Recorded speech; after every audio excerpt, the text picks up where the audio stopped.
नमस्कार, बहुत स्वागत है आप सभी का। आप देख रहे हैं टोटल न्यूज, आपके साथ मैं हूं पंकज रौथेला। हरियाणा में चुनावी तैयारियां चल रही हैं, सभी दल चुनावी तैयारियों में हैं। ऐसे में बीजेपी ने जहां 2014 और 2019 के लोकसभा चुनाव में बेहतरीन प्रदर्शन किया, केंद्र में मोदी सरकार बनने के रास्ते को आसान बनाया, तो वहीं अब बीजेपी 2024 लोकसभा चुनाव को लेकर भी फूंक फूंक कर कदम रखती दिखाई दे रही है। बीजेपी जहां ये जानती है कि उसके पास चेहरे की चमक के जरिए जनता के वोट तक पहुंचने की ताकत है, तो वहीं इस बार बीजेपी सांसदों के पिछले 5 साल में किए गए काम को भी बारीकी से देख रही है। साथ ही इस बात को भी परखा जा रहा है कि कौन जनता के बीच में अपनी पैठ बनाने में मजबूती के साथ जुटा रहा। उन सांसदों के लिए रास्ता आसान नहीं होने जा रहा है, अड़चन पैदा होने जा रही है, जिनका प्रदर्शन औसत भर रहा है। अब इसको लेकर क्या है बीजेपी का प्लान, आज चर्चा करेंगे इसी पर।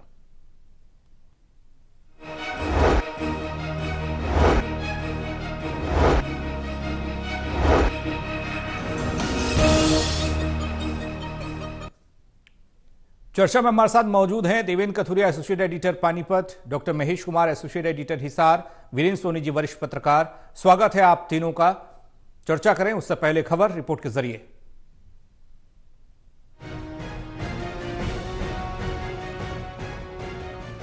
लोकसभा चुनाव की तैयारियों में लगी बीजेपी हर हाल में मोदी जी की हैट्रिक को पूरा करना चाहती है। इसलिए हरियाणा में पार्टी कई सर्वे एजेंसियों से मौजूदा बीजेपी सांसदों का सर्वे करवा रही है। इन सांसदों को लेकर लोगों की राय क्या है? इन नेताओं की पब्लिक मीटिंग्स में भीड़ कैसी है? सर्वे रिपोर्ट पर केंद्रीय नेतृत्व मंथन करेगा। 10 चेहरों में कई बदले भी जाएंगे, पर ये सब सर्वे रिपोर्ट मिलने के बाद सामने आएगा। यही वजह है कि कई मौजूदा बीजेपी सांसदों को ये एहसास भी हो रहा है। पानीपत के नए बीजेपी जिला अध्यक्ष के शपथ ग्रहण समारोह में करनाल के सांसद संजय भाटिया को दोबारा जिताने के लिए बीजेपी विधायक प्रमोद विज ने कार्यकर्ताओं से अपील की, तो भाटिया साहब ने अपने भाषण में उनको शुक्रिया कहा। ये भी कह दिया कि ये बीजेपी है, पता नहीं कौन चुनाव लड़ेगा। संजय भाई को पहले से ज्यादा रिकॉर्ड मतलब जिताएंगे कि नहीं जिताएंगे? जिताएंगे भाई, जोर की बोलो, क्या बात है भाई? हाँ, पहले से ज्यादा बहुमत से जिताएंगे। सांसद भाटिया ने अगले ही पल ये भी कह दिया कि इधर वालों का भी नहीं पता, यानी बीजेपी विधायक की ओर इशारा था कि ये कहां पक्का है कि ये अगला चुनाव लड़ेंगे। प्रमोद जी की मैं बात से सहमत नहीं हूँ। आपने वो धन्यवाद तो ठीक करा कि पिछली बार आपने 6.5 लाख वोटों से जिताया, इनका धन्यवाद है और जीवन भर इनका एहसान है। लेकिन आप आगे की जो बात कर रहे थे, आगे आप ये तो बोल सकते थे कि कमल का फूल इससे भी ज्यादा वोटों से, भारतीय जनता पार्टी इससे भी ज्यादा वोटों से जीतेगी। संजय भाटिया की बात आप नहीं कर सकते, ये पार्टी है। जब मेरा नाम आया तो किसी ने सपने में भी सोचा भाई संजय भाटिया को चुनाव लड़ा दिया। अब कोई जरूरी नहीं संजय भाटिया चुनाव लड़े, हो सकता है इधर वालों का भी नंबर ना पड़े, इधर बैठे वालों का नंबर पड़े। ये तो 3 दिन पहले की बात है। इधर 21 जनवरी को पानीपत में श्री राम की भव्य शोभा यात्रा पर हुई प्रेस कॉन्फ्रेंस में बीजेपी नेताओं के दिल की बात फिर जुबान पर आ गई। पानीपत ग्रामीण के बीजेपी नेता ने सांसद संजय भाटिया को हंसी में दशरथ कह दिया, तो छूटते ही सांसद भाटिया बोले, देखना कहीं आपको वनवास ना हो जाए। भगवान राम भी क्यों मर्यादा पुरुषोत्तम क्यों कर लाए? अगर वो वन में नहीं जाते तो काम जितनी होती होती।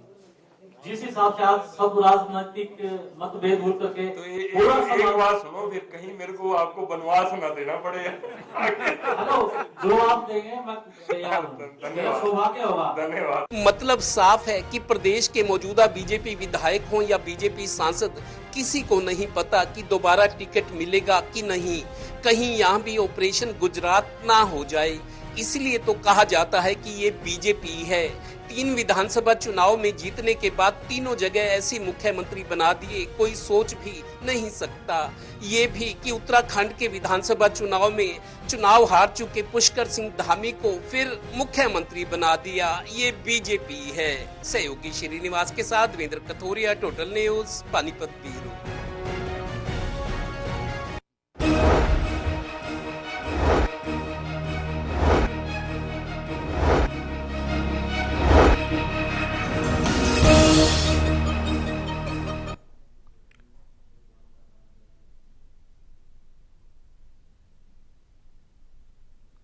बड़ा सवाल यह है कि सांसदों का पत्ता कटेगा, अगर कटेगा तो वो कौन से सांसद हैं।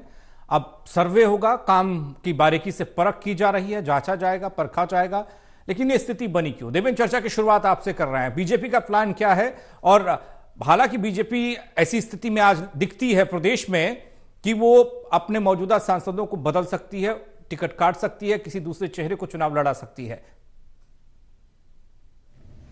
देखिए पंकज, संसद करनाल से सांसद जो है संजय भाटिया सेकंड लार्जेस्ट व्यक्ति थी, 6.5 लाख वोटों से जीता था। हमने जैसे इस स्टोरी में भी देखा, 6.5 लाख सेकंड लार्जेस्ट व्यक्ति थी। पहले नंबर पे 2019 के लोकसभा चुनाव में पट्टे कोई गुजरात से थे जो जीते थे नंबर 1 पे, नंबर 2 पे संजय भाटिया रहे थे। संजय भाटिया वो राजनीतिक है जिनकी सीधा सीएम तक अप्रोच है, अमित शाह जी तक और नरेंद्र मोदी जी तक, मतलब प्रमुख चेहरों में शामिल है बीजेपी संगठन में। लेकिन अगर संजय भाटिया को, जैसा हमने अभी सुनाया है, इंटरनल मीटिंग थी बीजेपी में, किस तरीके से खौफ खाए हुए हैं नेता।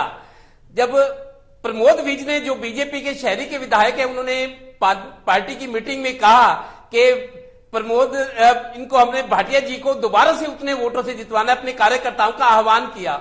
लेकिन जब भाटिया साहब का नंबर आया बोलने का, तो उन्होंने ये कहा, प्रमोद जी ये कैसे पता लगेगा कि टिकट मेरे को ही मिलेगा, भले ही आप कमल को जितवाओ, लेकिन कौन चुनाव लड़ सकता है ये किसी को नहीं पता। उन्होंने प्रमोद विज की तरफ भी इशारा किया कि इनका भी नहीं पता कि ये चुनाव लड़ेंगे कि नहीं। आप देखिए क्या स्थिति है, विधायक हो या सांसद हो, मन में डर है। दरअसल स्थिति ये है कि आप देखिए बीजेपी बहुत कंफर्टेबल सिचुएशन में है। हरियाणा में 2014 में 10 में से 9 सीटें सांसद की जीती और 2019 में 10 की 10।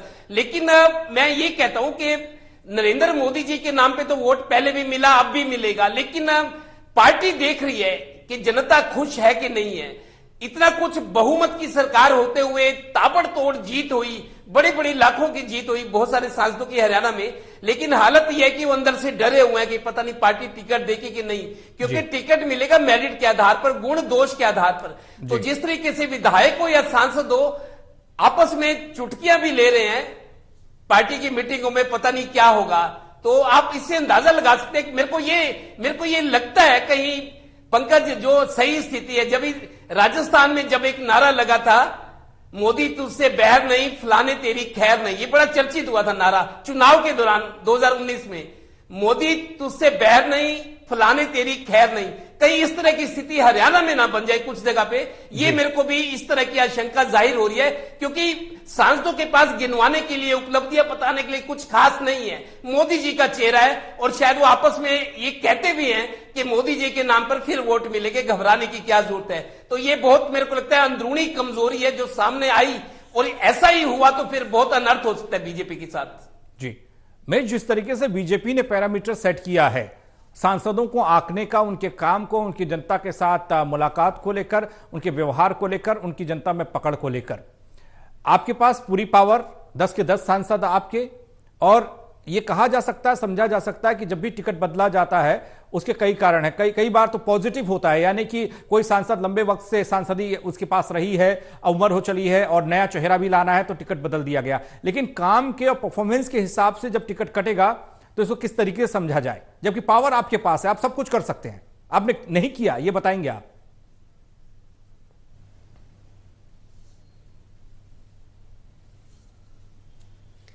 देखिए पंकज, दिक्कत तो यही थी कि सब कुछ नहीं कर सकते थे। जो सांसद जीत कर आए 10 की 10 लोकसभा सीटों पर भारतीय जनता पार्टी के, वो तमाम जो सांसद जीत कर आए, यहां पर लाखों की जीत का जिक्र भी किया जा रहा है। दरअसल प्रधानमंत्री नरेंद्र मोदी के चेहरे पर तमाम जो सांसद हैं वो जीत हासिल कर पाने में कामयाब हुए थे। मैं जिक्र हिसार का करूंगा तो हिसार में जो जीत हिसार के भारतीय जनता पार्टी के सांसद ब्रजेंद्र सिंह को हासिल हुई, उसमें वो अपने लोकसभा क्षेत्र के 20%, 25% हिस्से तक भी वोट मांगने तक नहीं पहुंच पाए थे। यानी जो मिला वो मोदी के नाम का मिला और जिसे टिकट मिली उसे जीत मिली। अब दिक्कत यही थी कि 2 साल तो कोरोना काल में चले गए। इनके जो एमपी लेड था, सांसद जो निधि थी, वो सीधे सीधे केंद्र सरकार खुद इस इस्तेमाल कर रही थी। उसके अलावा भी, मोदी के अलावा अगर हम मोदी कैबिनेट का भी जिक्र करें तो किसे एक्सपोजर दिया गया, किसे आगे कोई योजना को हरी झंडी दिखाने का अवसर दिया गया। जो भी उद्घाटन किए गए, जो भी शिलान्यास किए गए, जो भी बड़ी योजना की गई, लाभार्थियों से अगर किसी ने संवाद किया तो सिर्फ और सिर्फ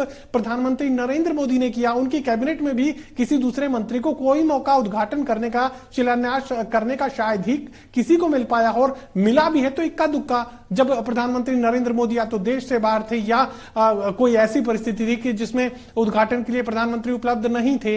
अब ऐसी परिस्थिति में जो सांसद हैं, जो सिर्फ सांसद हैं, उन्हें किसी भी तरह का अवसर, ना तो कोरोना काल में वो खुद भी बाहर नहीं निकल रहे थे, और अगर बाहर निकलते भी थे तो उनके पास करने को, कराने को, देने को कुछ खास था भी नहीं। एमपी लेड से जो पानी के टैंकर बांट सकते थे, जो किसी धर्मशाला को बजट दिया जा सकता था, जो किसी दूसरी योजना में किसी खेल नर्सरी को बनाने के लिए, किसी ई लाइब्रेरी को बनाने के लिए अगर इस तरह का कोई भी एमपी लेड इस्तेमाल किया गया तो सिर्फ वो उतना ही है। किसी भी सांसद का अपना कोई परफॉर्मेंस नहीं है।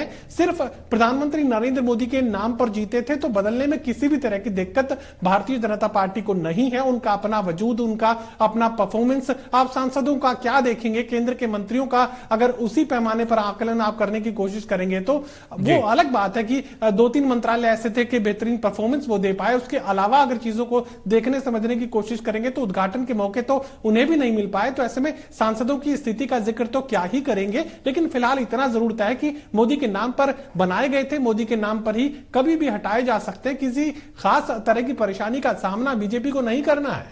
जी, जब आपका नाम ही नहीं था, आपके काम को देखा ही नहीं गया, आपको वोट ही दूसरे चेहरे के हिसाब से मिले, तो उसके बाद फैसला भी दूसरा ही आपका करेगा। वहीद सोनी जी, आपके पास आ रहा हूं। पिछली मर्तबा जब आपसे चर्चा हुई थी इस विषय पर, आपने कहा था कि प्रदेश में जो काम हुआ उसका क्रेडिट मनोहर लाल जी ले गए, जो केंद्र ने काम किया, सांसदों ने काम किया, उसका क्रेडिट मोदी जी ले गए। अब क्रेडिट सांसदों को मिलेगा कहां से? ऐसी स्थिति में सांसदों के पास बताने के लिए, समझाने के लिए और अपनी उम्मीदवारी को जताने के लिए कुछ बचा है?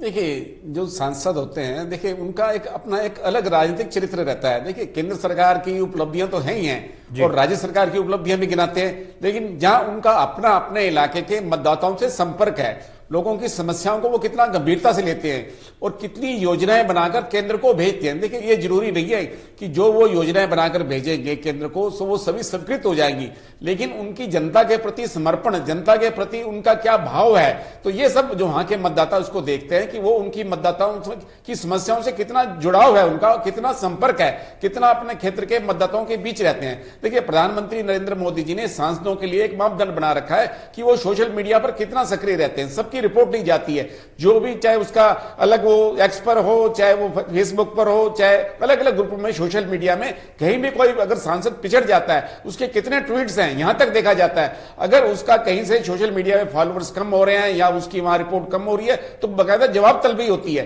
तो इसलिए इस गंभीरता को देखा जाता है। अगर हम पिछले लोकसभा चुनाव की तुलना करें तो पिछले लोकसभा में भारतीय जनता पार्टी को 58%, 58% वोट मिले थे, और जब विधानसभा चुनाव आए तो यह संख्या 22% घट गई, तो 36% वोट मिले। लोकसभा के चुनाव की तुलना में हम देखें, उसकी हम अगर विधानसभा क्षेत्रों में उसका वर्गीकरण करें तो 76 सीटों पर भारतीय जनता पार्टी को बढ़त मिली थी लोकसभा चुनाव में, 76 विधानसभा सीटों में। लेकिन जब विधानसभा चुनाव हुए तो भारतीय जनता पार्टी को 36% वोट मिले और सीटें मिली सिर्फ 40। तो विधानसभा चुनाव में यह संख्या कम हो गई, सीटें भी कम हो गई। तो ये सब बात है कि लोकसभा चुनाव में मोदी जी का करिश्मा था और वो उसका लाभ मिलता है, लेकिन सांसदों की व्यक्तिगत छवि और उनका अपने क्षेत्र के मतदाताओं से कैसा संपर्क है, कैसा व्यवहार है, कैसा उनके बीच रहते हैं, कैसे उनकी समस्याओं के प्रति अपनी संवेदनशीलता दिखाते हैं, ये सब निर्भर करता है। जी देवेंद्र, अब आते हैं उस बात को लेकर कि 10 सांसद हैं और 10 सांसद, मौजूदा सांसद ये आस लगा रहे होंगे, प्रार्थना ये कर रहे होंगे कि एक बार फिर से वही चुनावी मैदान में हो और उन्हीं को टिकट मिले। जब परफॉर्मेंस की बात आती है तो इन 10 सांसदों में कौन से वो लोग हो सकते हैं जिन पर ये कैची चल सकती है, तलवार लटकी हुई मानी जा सकती है, जो काफी सक्रिय नहीं दिखाई दिए, जनता के मसलों को लेकर गंभीर नहीं दिखाई दिए, और कौन वो हैं दिखाई देते हैं अभी, क्योंकि आकलन नहीं कर सकते हैं, क्योंकि पार्टी खुद सर्वे कर रही है, ये जांचना और परखना चाह रही है कि जो अपने आप को मजबूत बता सकते हैं, जी पक्की है टिकट। देखिए पंकज, एक तरफ चंडीगढ़ है, हरियाणा की राजधानी है, और एक तरफ दिल्ली है, देश की राजधानी है। इसके बीच में जीटी रोड बेल्ट है, जिसकी पानीपत, सोनीपत, अंबाला, कुरुक्षेत्र, करनाल, पंचकुला, यमुनानगर, 6-7 जिले हैं जो अच्छी तरह विकसित जिले हैं और लोग अब राजनीति में दिलचस्पी भी रखते हैं। तो दिल्ली चंडीगढ़ के बीच की जो 7 जिले जिसको हम प्रदेश की जीटी रोड बेल्ट कहते हैं, इन जीटी रोड बेल्ट में 2014 में और 2019 के लोकसभा चुनाव या विधानसभा, इस पूरे एरिया ने बीजेपी की झोली वोटों से भर दी, उम्मीद से ज्यादा वोट दिए। पानीपत के, करनाल के जो हमारे सांसद हैं 6.5 लाख वोटों से जीते। पानीपत की मेयर जो अभी एक हफ्ता पहले जिनका कार्यकाल खत्म हुआ है, रिकॉर्ड मतों से जीती थी। पूरे देश में कोई मेयर इतने वोटों से नहीं जीता जितनी अवनीत कौर जीती थी। ये पानीपत के नाम है। और इसके अलावा विधायक भी अच्छे खासे वोटों से जीते थे। तो प्रदेश की जीटी रोड बेल्ट पर पार्टी रिलाई कर रही है, उम्मीद कर रही है, जैसे 2014 और 19 में चाहे लोकसभा चाहे विधानसभा।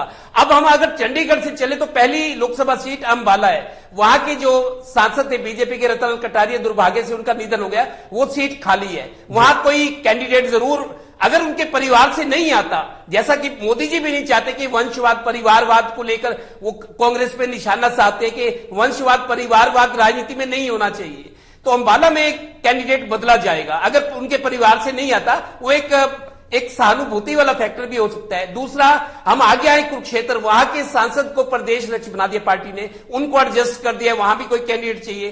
करनाल को मैं 50-50 मानकर चलता हूं कि दोनों तरफ हो सकता है, हो भी सकता है, नहीं भी, 50-50। यही स्थिति सोनीपत। तो प्रदेश की जीटी रोड बेल्ट में चार लोकसभा सीटें हैं, अंबाला, कुरुक्षेत्र, करनाल और सोनीपत। 2 जगह तो कैंडिडेट नए आएंगे और 2 जगह 50-50 है। आप इसी से अंदाजा लगा लीजिए कि स्थितियां ज्यादा अच्छी नहीं है। लोग कहते हैं हमने मोदी जी के नाम पे वोट दिया, लेकिन हमारी सुनवाई कौन करेगा, हमारे काम कौन करेगा, यही दुविधा है बीजेपी के लिए जी। लोगों ने वोट तो दिए, लेकिन लोग काम किसको बताएं, किसको कहें कि हमारा काम है। मोदी जी तक कोई अप्रोच कर नहीं सकता, मुख्यमंत्री तक जा नहीं सकता, तो लोग अंदर पीड़ा झेलते हैं जी। शायद वो जो थोड़ी बहुत नाराजगी है वो कई पार्टी को नुकसान भी कर सकती है सांसदों की नाकामी के कारण। में जिस तरह की स्थिति इससे पहले बीजेपी के प्लान में देखने को मिली, और वो चाहे हम बार बार गुजरात का उदाहरण देते हैं, गुजरात विधानसभा चुनाव का, जहां मुख्यमंत्री मंत्री को दरकिनार कर दिया गया, नए चेहरों को सामने लाकर रख दिया गया। ऐसा ही मौजूदा जो 2-3 चुनाव हुए हैं वहां भी बीजेपी ने किया है। लेकिन यहां स्थिति थोड़ा सा अलग है, हम मान सकते हैं, समझ सकते हैं, क्योंकि लोकसभा चुनाव और उसके बाद विधानसभा चुनाव सीधा सीधा असर पड़ेगा। और इस बार मोदी जी ये चाहते हैं, बीजेपी ये चाहती है कि कहीं भी कोई कोताही ना रहे, एक भी सीट कम ना हो, बहुत ज्यादा प्रेशर होगा।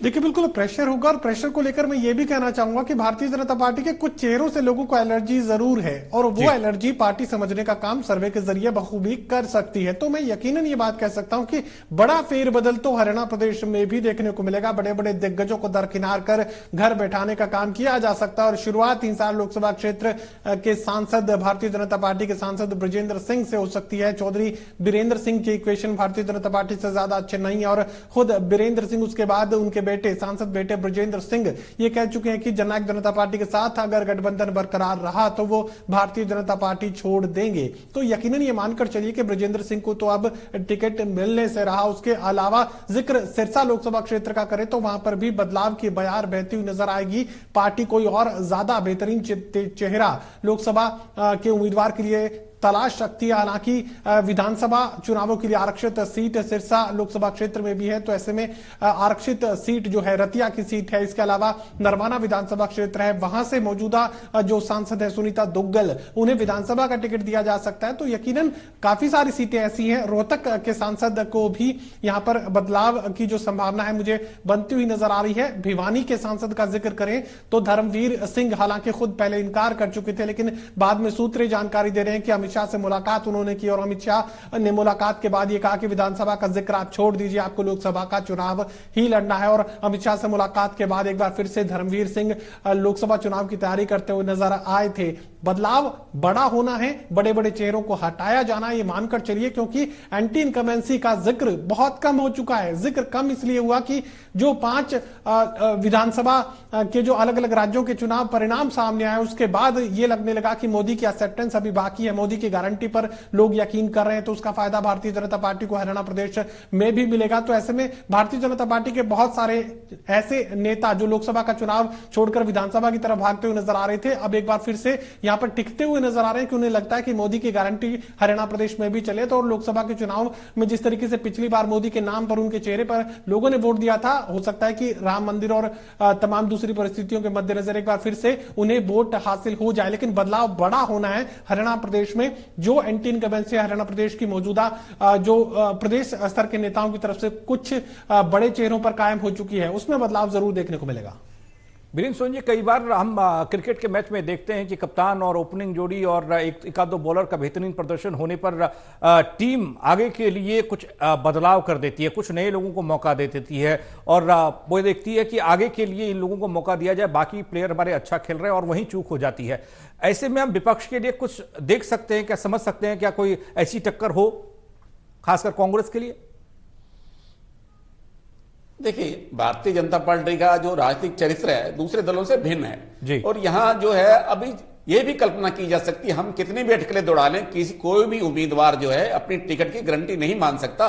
सभी 10 की 10 सीटों पर जो है चेहरे बदले जा सकते हैं। भारतीय जनता पार्टी में कुछ भी संभव है, तो इसलिए यह अनुमान लगाना कि इस उम्मीदवार की जो टिकट पक्की है, ऐसी कोई भारतीय जनता पार्टी में ऐसी कोई व्यवस्था नहीं है। यहां तो मुख्यमंत्री भी तय नहीं है, यह भी तय नहीं कि आने वाले समय मुख्यमंत्री मनोहर लाल जी ही रहेंगे, यह भी तय नहीं है, क्योंकि यह कुछ भी हो सकता है। और भारतीय जनता पार्टी में एक इस बात का प्रभाव देखा जाता है कि आम कार्यकर्ता यह ना समझे कि जो दूसरे नेता है उनकी टिकट की गारंटी है, उनके तौर पर हर बार चुनाव लड़ना है, मेरा तो कभी नंबर ही नहीं आएगा, तो ऐसी संभावना नहीं है। भारतीय जनता पार्टी में किसी को भी जो है मौका मिल सकता है। और जो पार्टी का सर्वे हो रहा है, देखिए विभिन्न एजेंसियों से सर्वे कराया जा रहा है, जो वर्तमान सांसद है उनकी क्या परफॉर्मेंस है और नए नए चेहरे कौन हो सकते हैं, उनकी क्या गतिविधियां हैं, जनता उनको किस रूप में लेती है, तो हर पार्टी का, भारतीय जनता पार्टी का राजनीतिक चरित्र अलग है। तो इसलिए पार्टी अपनी संभावना तलाश करिए और पार्टी को 10 नहीं 11 सीटों पर जो है अपने उम्मीदवार तय करना है, क्योंकि 2 अप्रैल को लेफ्टिनेंट जनरल डीपी वत्स से जो राज्यसभा के सदस्य उनका कार्यकाल खत्म हो रहा है, तो निश्चित रूप से भारतीय जनता पार्टी का ही राज्यसभा सदस्य निर्वाचित होना है, एक ही सीट खाली हो रही है,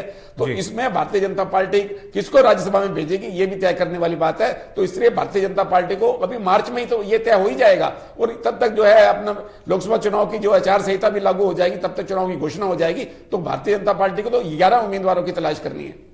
ये मान लिया जाए कि कंपटीशन नहीं होगा उसके बावजूद भी, चाहे नया चेहरा हो या पुराना चेहरा हो।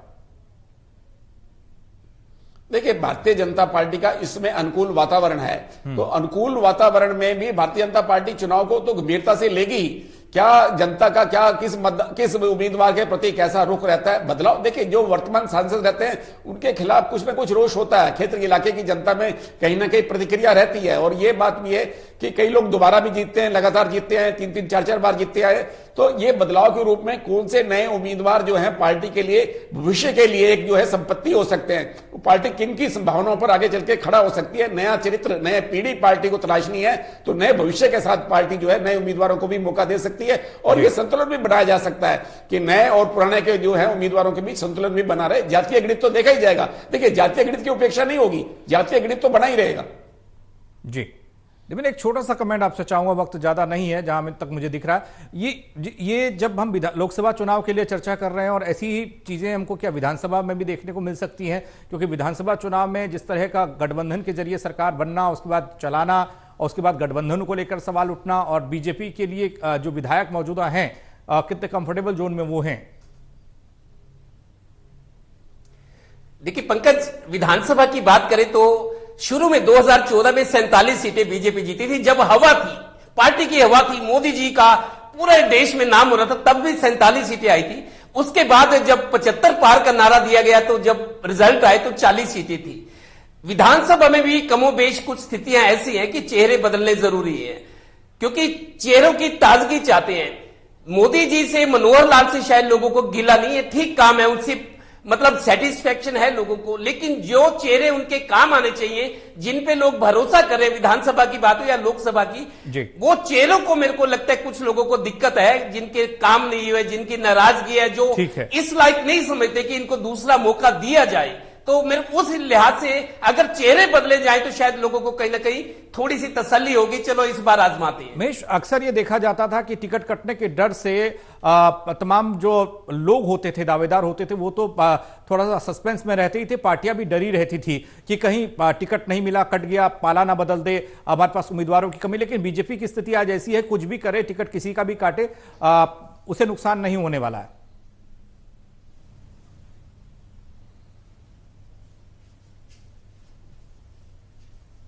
देखिए, बिल्कुल ये बात तो मैं यकीनन कह सकता हूं कि लोकसभा चुनाव में किसी का भी टिकट काट दीजिए, भारतीय जनता पार्टी को किसी भी तरह का नुकसान नहीं होने वाला है, क्योंकि इन तमाम उम्मीदवारों को जो लाखों के वोटों से जीते, वो मोदी के नाम पर जीते थे, मोदी के चेहरे पर जीते थे। वोट भी तरीके से मांगने का काम इन सांसदों की तरफ से नहीं किया गया था। और भारतीय जनता पार्टी हरियाणा प्रदेश को लेकर भी ये बात कही जा सकती है कि जो कुछ वोट हासिल होना है वो प्रो बीजेपी और एंटी बीजेपी के हिसाब से जाना है। भारतीय जनता पार्टी को जिताने की कोशिश करने वाले लोग बीजेपी के साथ खड़े नजर आएंगे और हराने की कोशिश करने वाले लोग कांग्रेस पार्टी के साथ खड़े नजर आएंगे। तो बदलाव में किसी भी तरह की दिक्कत भारतीय जनता पार्टी अपनी व्यवस्था में पहले भी कायम नहीं होने देती है। किसी व्यक्ति विशेष पर कुछ भी आश्रित भारतीय जनता पार्टी में नहीं है। बीरेन जी, यही स्थिति है, इसीलिए कॉन्फिडेंस है बीजेपी को कि वो कोई भी फैसला ले वो पार्टी हित के लिए होगा।